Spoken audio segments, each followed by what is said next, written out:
Bonjour, bienvenue dans ma bibliothèque. Nous sommes à Montréal le 21 décembre 2012. Mon nom est Bruno Lalonde.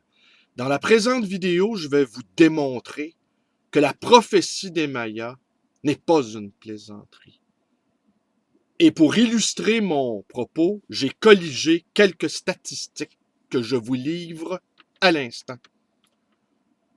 Aujourd'hui, sur cette terre, à chaque seconde, une personne meurt. Pour elle, c'est la prophétie des Mayas. 6 millions d'hectares de forêts seront détruites cette année, en 2012. Prophétie des Mayas. 7 millions de terres arables seront détruites cette année. Prophétie des Mayas. 10 millions de tonnes de produits toxiques seront déchargés dans l'air, dans la terre, dans l'eau cette année. Prophétie des Mayas. 2 millions d'êtres humains vont mourir parce qu'ils auront bu de cette eau contaminée. Prophétie des Mayas. 1 milliard d'êtres humains cette année, encore une fois, n'auront pas accès à de l'eau potable. Prophétie des Mayas.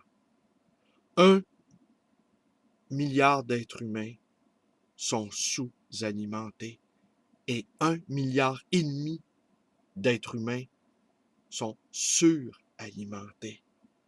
Prophétie des Mayas. 30 000 personnes vont mourir de faim aujourd'hui. 30 000 êtres humains vont mourir de faim aujourd'hui.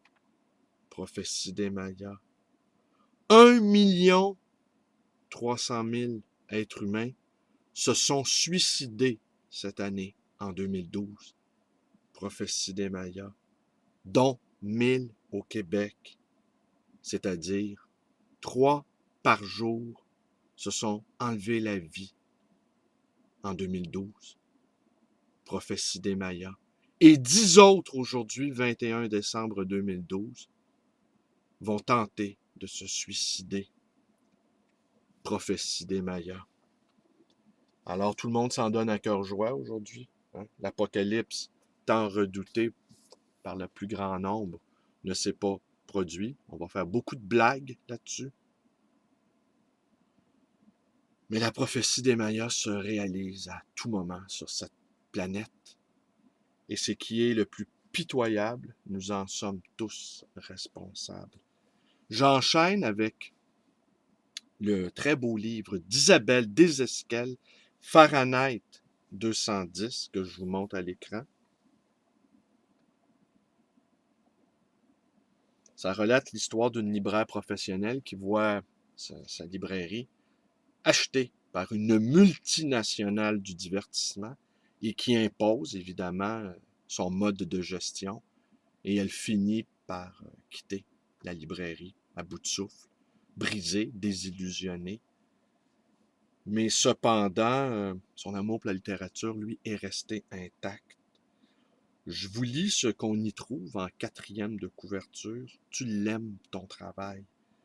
À ce point, ce n'est plus un travail, mais une passion. Ta passion est de vendre des livres, partager des monceaux de littérature et respirer au milieu des chefs-d'œuvre, les protéger et les servir.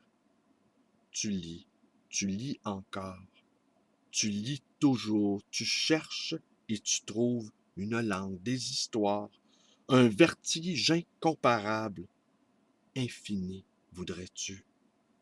Tu es libraire. Et t'es. C'est fini la passion. La destruction a commencé.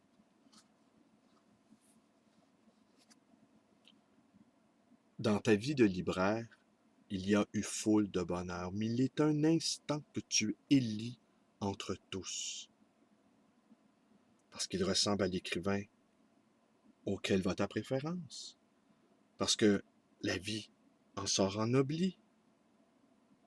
Parce qu'un livre, ces livres ont amené Héry de Lucas jusqu'à toi, et tous ceux venus à sa rencontre, à la vraie librairie.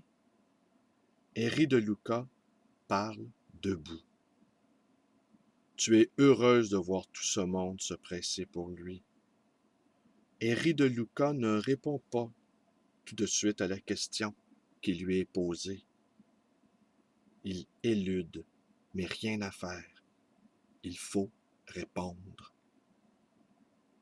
Pourquoi apprendre le yiddish? Pourquoi cette langue? Un silence qui se prolonge. Sa réponse? Il n'y a rien à en dire, juste à s'en souvenir. Pour en lire une phrase chaque matin. L'homme a voulu faire disparaître cette langue. En lire une seule phrase chaque jour, c'est dire non à la barbarie. Cette langue suffoquée, en l'apprenant, on peut alors donner tort à l'histoire. Le 10 mai 1933, à l'occasion d'un des nombreux autodafés nazis qui inspireront à Bradbury Fahrenheit 451, des bûchers sont dressés. 20 000 livres y brûlent jusqu'à la cendre. Ce 10 mai 1933, Goebbels note dans son journal: dehors, un été superbe, un superbe été a commencé. Le 15 mai 2008, un homme parle haut dans une librairie. Héry de Lucas n'a pas fini d'être lu. Et ce n'est pas un espoir, mais une certitude dans ce continent qu'est la littérature, assez vaste pour contenir tous les espoirs.